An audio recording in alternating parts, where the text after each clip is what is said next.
Good morning students, how are you.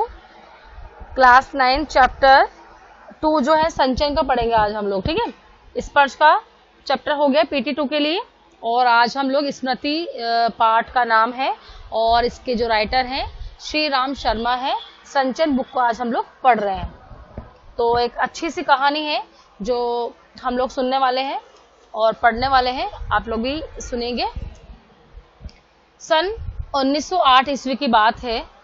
दिसंबर का आखिर या जनवरी का प्रारंभ। देखो यहाँ पे जब सबसे अगर आपसे कहा जाए या पूछा जाए कि सर्दी, तेज सर्दी कब होती, किस वक्त होती, किस समय हो सकती है, किस टाइम पीरियड होता है उसका, तो जनवरी और जो दिसंबर का समय है, दिसंबर का पूरा महीना और जनवरी जो बहुत कड़ाके की या बहुत तेज सर्दी वाला समय होता है और इसको बोलते हैं चिल्ला जाड़ा पड़ रहा था। यानी चिल्ला जाड़ा, जो अगर आपसे वर्ड मीनिंग पूछे, इस वर्ड की मीनिंग पूछे, तब आप लोग ये लिखेगा कि 10 दिसंबर से 10 फरवरी तक का समय जो है, दिसंबर से फरवरी जनवरी तक का जो समय है वो पूरा आपका किस में आएगा, चिल्ला जाड़ा में आएगा। ठीक है, ये उसका मीनिंग होगा।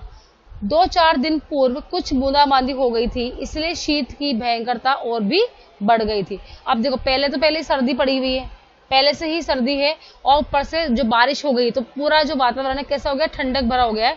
शीत लहर चल चुकी है, ऐसे मान के चलो आप।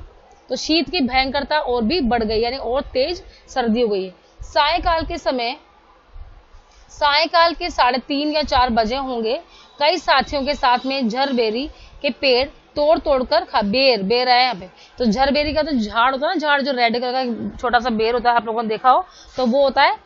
तो उसी के लिए आया कि जो उसको बेर को जो है तोड़ के वो लेखक खा रहा है कि गांव के पास से एक आदमी ने जोर से पुकारा कि तुम्हारा भाई बुला रहा है, शीघ्र ही घर लौट जाओ। मैं घर को चलने लगा, लेखक बता रहे। साथ में छोटा भाई भी था। अब यहाँ उनका दोनों भाई हैं यहाँ और जो है यहाँ पे खेल रहे थे और जो झाड़ी से झरबेड़ी से जो है बेर तोड़ खा भी रहे थे। अचानक एक व्यक्ति आता है और उसने बोला कि तुम्हारा जो भाई है वो बुला रहा है। यानी इनसे भी एक बड़ा भाई था। यानी टोटल कितने भाई हो गए, टोटल 3 लोग हो गए, 3 भाई हैं। ठीक है, तो बड़े भाई तो वहां है घर पर, मंझले और छोटे भाई इनके साथ में है। भाई साहब की मार का डर था, इसलिए सहमा हुआ चला जाता था। यानी डरा सहमा कि अब तो भैया, अब तो बड़े भाई सब जो हमें पीटेंगे, इसीलिए अचानक हमें बुलाया गया है। समझ में नहीं आता था कि कौन सा कसूर बन पड़ा है। अब वो सोच रहे कि हमें क्या क्या कसूर कर दिया, हमने कौन सा पाप कर दिया जो हमको बुलाया गया है। ऐसे डरते हैं ना अपन लोग भी, कुछ ऐसा गलत काम कर ले। अगर आपको आपके पनिशमेंट मिलने के लिए आपको पेरेंट्स बुला रहे हैं ना, तो आपको लगता है अब तो पनिशमेंट मिलने वाली है हम लोगों को, तो फिर हम भी डरना, हमारे मन में जो है एक डर सा पैदा हो जाता है। डरते डरते घर में घुसा। आशंका थी कि बेर खाने के अपराध में तो पेशी न हो। मतलब उनको ऐसा लगा, ऐसी संभावना प्रतीत हुई उनको कि कहीं ऐसा तो नहीं कि जो बेर खाए थे ना हमने तोड़ कर, इसी वजह से तो हमें बुलाया नहीं गया, सामने पेश नहीं करा गया, जांच पड़ताल तो नहीं हो रही है इसी वजह से। पर आंगन में भाई साहब को पत्र लिखते पाया। जब देखा कि आंगन में तो जो भाई साहब है ना वो क्या कर रहे हैं, क्या कार्य कर रहे थे, वो पत्र लिख रहे थे। अब पिटने का भय दूर हुआ। अब उसको लगा कि अब तो भाई पिट नहीं सकते, यानी अब पिटने का जो भय था, डर था, वो दूर हुआ। हमें देखकर भाई साहब ने कहा, इन पत्रों को ले जाकर मक्खनपुर डाकखाने में डाल आओ। अब जो मक्खनपुर एक जगह है, गांव है, वहां पे एक डाकखाना है, वहां पे तुम इन पत्रों को जाकर डाल आओ, ये काम था, इसलिए बुलाया था उन्होंने। तेजी से जाना, जिससे शाम की डाक में चिट्ठियां निकल जाए, ये बड़ी जरूरी है। इस तरह जो है जो उनके बड़े भाई साहब थे, उन्होंने उन दोनों भाइयों से कहा कि दोनों तेजी से जाना, ताकि शाम की डाक से ही जो है ये चिट्ठी जो है निकल जाएगी और वहां पर पहुंच जाएगी। जाड़े के दिन थे, तिस पर और इस पर, तिस मतलब का इस पर हवा के प्रकोप से, यानी हवा भी चल रही ठंडी ठंडी से, कपकपी लग रही थी। यानी कि शरीर में कपकपी सी होती ना, में कैसी होती कपकपी सी, जैसे सर्दी में हम लोग अगर वॉक कर रहे हैं, पर कोई भी आप जाके देखना मॉर्निंग में या सुबह, मॉर्निंग में या फिर शाम के समय, तो हमें एक कपकपी से लगी शरीर में जो है, रोम छिद्र भी हमारे रोंगटे खड़े होते हैं, मतलब इस तरह के, इसलिए सर्दी लगती है जब, तो उसी के लिए हवा मज्जा तक ठिठुर रही थी। जो हवा है ना, ठंडी हवा, वो हमारे शरीर को अंदर तक, हड्डी तक भी जो है ठिठुरा रही थी। इसलिए हमने कानों को, जो कान है ना, उनको धोती से बांध दिया। ठीक है, माँ ने भुंजाने के लिए थोड़े से चने एक धोती में बांध दिए थे कि भाई जब तुम रास्ते से वापस लौट कर आओ तो जो रास्ते में चने भुंजा के लेके आना, इसीलिए तो उन्होंने उस चने को तो रखा और बाकी जो है धोती को खोलकर अपने कानों से बांधे ताकि ठंडी हवा उनके कानों तक नहीं पहुंचे और वो बीमार नहीं हो। हम दोनों भाई अपना अपना डंडा लेकर घर से निकल पड़े। उस समय उस बबूल के डंडे से जितना मोह था, वो बबूल का डंडा जो था ना उनके हाथ में, वो देखो उतना उस उम्र में राइफल से भी नहीं था। मतलब जो बिना डंडे के वो नहीं चलते। एक तो देखो डंडा क्या क्या काम आ रहा है, क्योंकि जो अगर हम लोग कहीं बाहर जा रहे हैं, मतलब जंगल से जा रहा है ना, जंगल वाले एरिया से, तो कोई जानवर उस पर हमला कर दे उसके बचाव के लिए आएगा, कोई ऐसा अनजान व्यक्ति उन पे हमला कर दे तो उसके बचाव के लिए आएगा, कोई सांप वगैरह मिल जाए तो उसके बचाव के लिए आएगा, और अगर उनको कुछ खाने के लिए जैसे बेर वगैरह तोड़ने हैं, कुछ फल वगैरह तोड़ने हैं, तो उसके लिए भी जो है डंडा काम आएगा। तो काफी इसीलिए बोल रहा है जो उसका मोह था, उसका जो प्रेम था किसके प्रति, उस डंडे के प्रति, वो उतना एक मतलब एक राइफल जो बंदूक से भी नहीं था। मेरा डंडा अनेक सांपों के लिए नारायण वाहन हो चुका है, यानी कि जो मेरा डंडा, जिस डंडे को लेकर गए थे वो कई सांपों को जो है मार चुका है, इसीलिए नारायण वाहन हो चुका है, कहा गया है। मक्खनपुर के स्कूल और गांव के बीच पड़ने वाले आम के पेड़ों से प्रतिवर्ष उससे आम झुरे जाते थे। यानी कि जो मक्खनपुर में जो स्कूल और गांव का बीच का जो है, बीच में एक पेड़ पड़ रहा है आम का, तो वहां हर वर्ष जो है आम को क्या गिरा, झुरे मतलब गिराते हैं।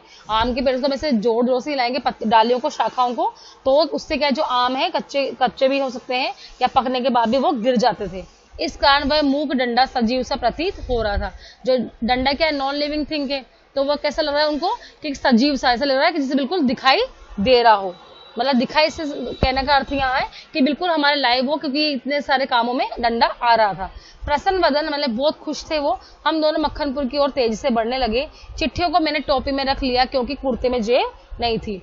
तो इसी तरह हम दोनों उछलते कूदते एक ही सांस में गांव से 4 फर्लांग दूर उस कुएं के पास आ गए, जिससे एक अति भयंकर काला सांप पड़ा हुआ था। कच्चा कुआं था, और जो कुआं है ना वो कैसा था, कच्चा था, यानी कि वहां पे अगर थोड़ा सा भी अपन उस पे चढ़ रहे हैं, थोड़ा सा भी उसको पुश करें तो वो गिर सकता था। और 24 हाथ गहरा था, उसमें पानी न था, उसमें न जाने सांप कैसे गिर गया था। कारण कुछ भी हो, हमारा उसके कुएं में होने का ज्ञान केवल 2 महीने का था, यानी कि 2 महीने पहले ही उन्हें पता चला था कि यहाँ पर जो है इस कुएं में जो एक सांप गिर गया है। मक्खनपुर, अब देखो यहाँ पर हमारा हाँ हो गया। बच्चे जो है नटखट होते हैं। मक्खनपुर पढ़ने जाने वाली हमारी टोली पूरी वानर टोली थी, यानी बंदरों की टोली थी। उछलना कूदना और बदमाशी करना, इस तरह जो है बच्चे थे। एक दिन हम लोग स्कूल से लौट रहे थे कि हमको कुएं में उछकने के लिए, मतलब झांकते ना अपन लोग की सूझी। सबसे पहले उछकने यानी झांकने वाला मैं ही था, जो लेखक स्वयं कह रहा है। कुएं में झांक कर एक ढेला फेंका, एक पत्थर का टुकड़ा पत्थर फेंका कि उसमें आवाज सी आई। कैसे आवाज आती है, उसने सुनने के बाद उसमें अपनी बोली की प्रतिध्वनि सुनने की इच्छा हुई। मतलब कि जैसे अपन ने कुछ पत्थर फेंका तो हमको वापस से उस पत्थर की ही आवाज आएगी, तो वैसे ही वो प्रतिध्वनि वापस से लौटना, एक आवाज का दोबारा से लौटना प्रतिध्वनि होती है। पर कुएं में जो ही ढेला गिरा त्यों ही एक फुसफुसार, मतलब जैसे सांप की जो आवाज है, फुसफुसाहट, वो सुनाई पड़ी। कुएं के किनारे खड़े हुए हम सब बालक पहले तो उस फुसफुसाहट से या उस फुसकार से ऐसे चकित हो गए जैसे किलोले करता हुआ मृग समूह अति समीप के कुत्ते की भौंक से चकित हो जाता है। जैसे कि एक जो मृग समूह है, हिरणों का समूह है, एग्जाम्पल दिया है ना, उदाहरण दिया है कि जो हिरण है ना, हिरण का समूह है, ग्रुप है, वो क्या कर रहा है, वो किलोले कर रहा है, मजे कर रहा है, मस्ती कर रहा है, खेल रहा है, कूद रहा है। और अचानक एक कुत्ते जो भौंकते हैं तो सारे क्या होता है, छितर बितर होते हैं, आपस में दूर दूर आते हैं और भाग जाते हैं डर से। तो उसी तरह जो है उस फुसफुसाहट से जो उसके बालक थे, मतलब वो फ्रेंड थे ना, सारा ग्रुप था, वो कैसा हो गया, दूर दूर हो गया, छितर बितर हो गया। कुएं से आने वाले क्रोधपूर्ण फुसफुसाहट पर कह लगाया गया। अब जो वहां से नीचे से आवाजें आ रही थी ना, तब भी क्या जो बालक थे वो क्या कर रहे हैं, कह लगाए लगे, मतलब कि हंस रहे हैं इस चीज के लिए, ये तो भाई नीचे है, कौन सा इनको कुछ खा जाएगा। गांव से मक्खनपुर जाते और मक्खनपुर से लौटते समय प्राय प्रतिदिन ही कुएं में डाले जाते, मतलब रोज ही डालते जान करके, ताकि मजा आता था उनको वो फुसफुसा सुनने के लिए। तो मैं आगे बढ़कर आ जाता था और टोपी को एक हाथ से पकड़कर दूसरे हाथ से ढेला फेंकता था। ये रोजाना की सी आदत हो गई थी। सांप से फुसकार करवा लेना मैं उस समय बड़ा काम समझता, यानी कि वो पत्थर डालता और सांप जो फुसफुसाहट देता, तो वो समझता है मैंने बहुत बड़ा काम कर लिया, मैंने बहुत दलेर वाला काम कर लिया। इसलिए जैसे ही हम दोनों उस कुएं के ओर से निकले, कुएं में ढेला फेंक कर फुसकार सुनने की प्रवृत्ति जागृत हुई कि चलो ये पत्थर डालते हैं और कुएं में जो है उस फुसकार जो इसकी सांप की जो फुसकार है वो सुनेंगे हम लोग। तो छोटा भाई मेरे पीछे ऐसे ही हो लिया जैसे बड़े,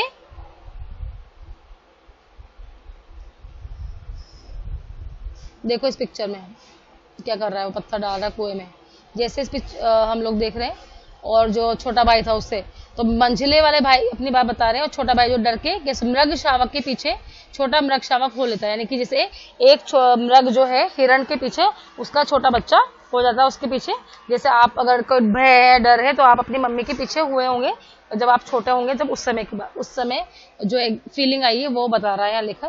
कुएं के किनारे से एक ढेला उठाया और उछलकर एक हाथ से टोपी उतारते हुए सांप पर ढेला गिरा दिया, पर मुझ पर तो बिजली सी गिर पड़ी। अब एकदम उसने जो ढेला गिराया ना, तो देखो क्या हुआ उसके साथ, तो एक बिजली सी गिर पड़ी। ऐसा क्या हो गया, सांप ने फुसकार मारी या नहीं, ढेला उसे लगाया नहीं, ये बात अब तक स्मरण नहीं। टोपी के हाथ में लेते ही तीनों चिट्ठियां चक्कर काटती हुई कुएं में जा गिरी। सबसे जो इनका इंपॉर्टेंट काम हो गया, सबसे महान काम कर लिया इन्होंने, जबकि ये सांप को फुसकार सुनने के लिए काम कर रहे थे, लेकिन यहाँ तो उन्होंने क्या कर लिया, चिट्ठियों का सत्यानाश कर लिया। चिट्ठियां जो है कुएं में गिर गई, क्योंकि उनको इतना बड़ा काम मिला था। उनके भाई साहब ने कहा था कि चिट्ठियां जो है डाकखाने में डाल आओ, अब लो, इसलिए उस पर बिजली गिर पड़ी है। अब देखो, अकस्मात अचानक जैसे घास चढ़ते हुए हिरण की आत्मा गोली से हत होने पर निकल जाती है। अब जैसे चिट्ठियां गिरी, ऐसा ही एग्जाम्पल देके इन्होंने इसको बता रहे हैं कि जैसे घास चढ़ता है ना कौन, हिरण, और उसी समय एकदम से क्या हो गया है, उसी समय जो है गोली चलने की आवाज आ गई कि अब तो वो मृत्यु के समीप है, तो वैसे ही वो तड़पड़ाता हुआ गिर रह गया। तो इस तरह बच्चों हम लोगों ने जाना कि जो पार्ट 1 में हम लोग इतना ही पढ़ पाएंगे, और नेक्स्ट जो पार्ट